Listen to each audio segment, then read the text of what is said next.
Hi friends, அனைவருக்கும் ஞாயிற்றுக்கிழமை காலை மதியம் வணக்கம். நான் இன்று வேலூர் கோட்டையிற்கு என்னுடைய நண்பர்களுடன் கோட்டை அலுவலகத்தை நோக்கி சென்றுள்ளேன். என்னிடம் ஆட்டோவில் வந்த ஒரு நபர் ஒரு கதை சொன்னார். என்னவென்றால், அவர் கூறிய வார்த்தை என் மனதில் ரொம்பவும் பாதிப்பு ஏற்பட்டது. ஏனென்றால், ஒரு ஊரில் அவரும் அவருடைய நண்பர்களும் ஒன்றாக இருந்தனர். அப்பொழுது அந்த ஊரில் ஒரு ராஜா இருந்தார். ராஜாவுக்கு பக்கத்தூரில் இருந்து ஒரு மந்திரியுடைய பழக்கம் ஏற்பட்டது. அப்பொழுது மந்திரி நல்லவராக இருப்பார், நன்றாக செயல்படுவார் என்று ராஜா அவரை கூட பயணித்துக் கொள்வதற்கு முயற்சித்தார். ஆனால் மந்திரியும் சரி, ராஜா நம்மிடத்தில் கூறும் வார்த்தைகள் அனைத்தும் நல்லதாக இருக்கிறது, நம்மளும் ராஜாவிடம் பயணிக்கலாம் என்று நம்பி அவருடன் பயணித்துள்ளார். ஆனால் அவர்கள் இருவரும் சேர்ந்து சிறப்பாக செயல்பட்டு நம் அடிமட்டத்தில் இருந்தாலும் மேல்மட்டம் கோட்டையை நோக்கி செல்ல வேண்டும், ஒரு பெரிய ஆசையோடு ஒரு பெரிய கோட்டை கட்ட வேண்டும் என்று சிப்பாய்களை தேர்ந்தெடுத்தார்கள். ஆனால் சிப்பாய்களும் நல்லவர்கள்தான். ஆனால் திடீரென்று ஒரு நாள் ஒரு பிச்சைக்காரர் அந்த வழியாக வந்தார். மந்திரியிடம் நோக்கி, ஐயா, எனக்கு பிச்சை எடுங்கள் என்று சொன்னார். ஐயா, நான் சாதாரணமான மந்திரி, எனக்கு மேல் ராஜா உள்ளார். நீங்கள் பிச்சை வேண்டுமென்றால் ராஜாவிடம் பரிந்துரைங்கள், அவர் உங்களுக்கு உதவி செய்வார் என்று அறிவுறுத்தினார். ஆனால் அதே சமயம் அந்த ராஜாவும் தன்னை கூட்டி அமர வைத்து, என்ன உங்கள் குறை என்று கேட்டறிந்தார்.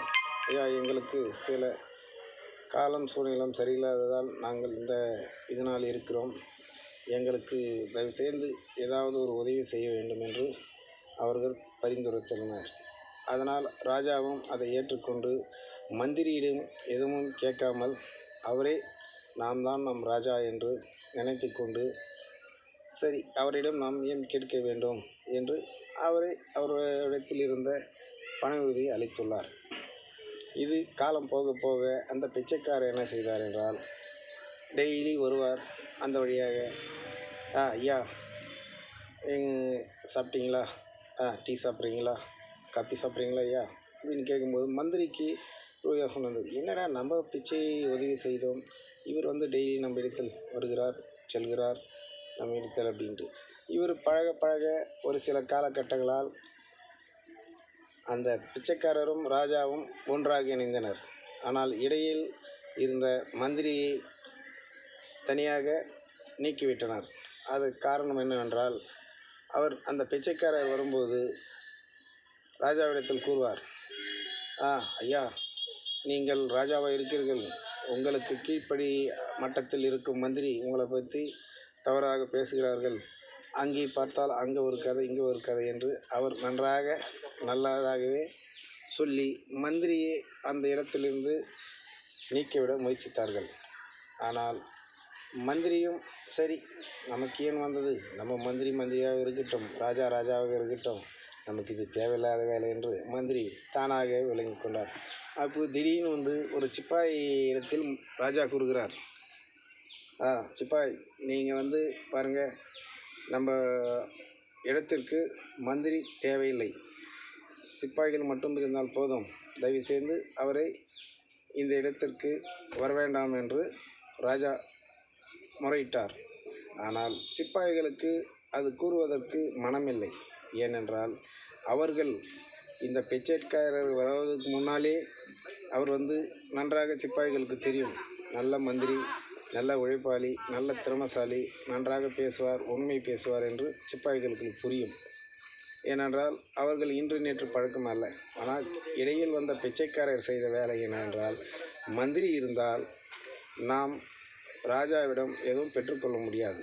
ஏனென்றால் மந்திரியிடத்தில் அவர் ஒரு சில விஷயங்களை பரிந்துரைப்பார், கேட்பார், இப்படி செய்யலாமா அப்படி செய்யலாமா. ஆனால் இந்த மந்திரி இங்கே இருக்கிறதுனால தான் நம்மளுக்கு பிரச்சனைன்ட்டு இந்த பிச்சைக்காரர் என்ன செஞ்சாருன்னா, டெய்லி வருவார், அவருடன் இன்னொரு பிச்சைக்காரரை கூட்டிகிட்டு வருவார். அதுக்கப்புறம் அந்த பிச்சைக்காரர் இன்னொரு பிச்சைக்காரரை கூட்டிகிட்டு வருவார். வந்து வந்து என்ன பண்ணாங்கன்னா, இந்த ராஜாவையே தரைமட்டத்துக்கு கொண்டு வர முயற்சித்தார்கள். அப்போது இது ராஜாவுக்கும் புரிவதில்லை. ஏன் நம்ம இந்த மாதிரி செய்கிறோம், எதற்கு, என்ன காரணம் இதுக்கு, நம்ம எதனால் இது மாதிரி ஆகிறோன்ற அவருக்கும் புரியவில்லை.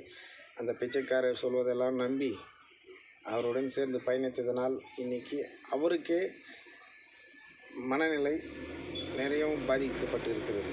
ஏனென்றால் இது பார்க்கும் வாட்ஸ்அப்பில் இருக்கும் அந்த சிப்பாய்களுக்கு இதனுடைய விளக்கம் நன்றாகவே புரியும். ஏனென்றால் சிப்பாயும் மந்திரியும் தான் பாதுகாப்பார்கள், பிச்சைக்காரர் பாதுகாக்க முடியாது. அவர் வேலை என்ன, வந்தாரா பிச்சை எடுத்தாரா அதோடு போயிட்டுருக்கணும். பிச்சைக்காரரை கூப்பிட்டு பக்கத்தில் உட்கார வைத்தால் என்ன நடக்கும் என்பது சிப்பாய்க்கு தெரியும், மந்திரிக்கு தெரியும். ஆனால் அவருக்கு தெரியாது.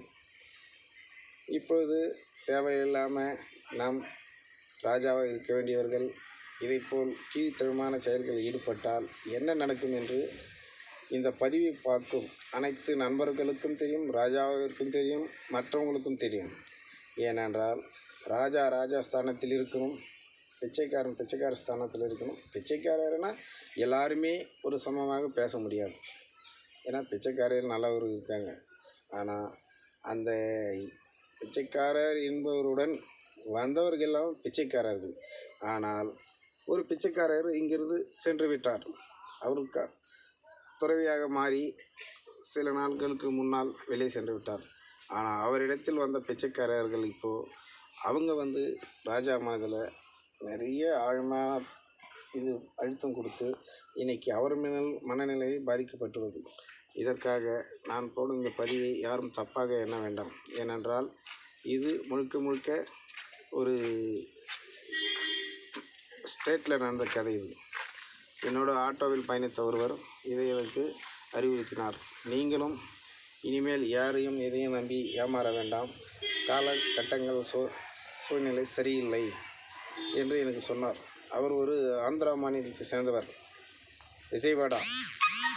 அவர் ஒரு காலேஜ் பிரின்ஸ்பால்.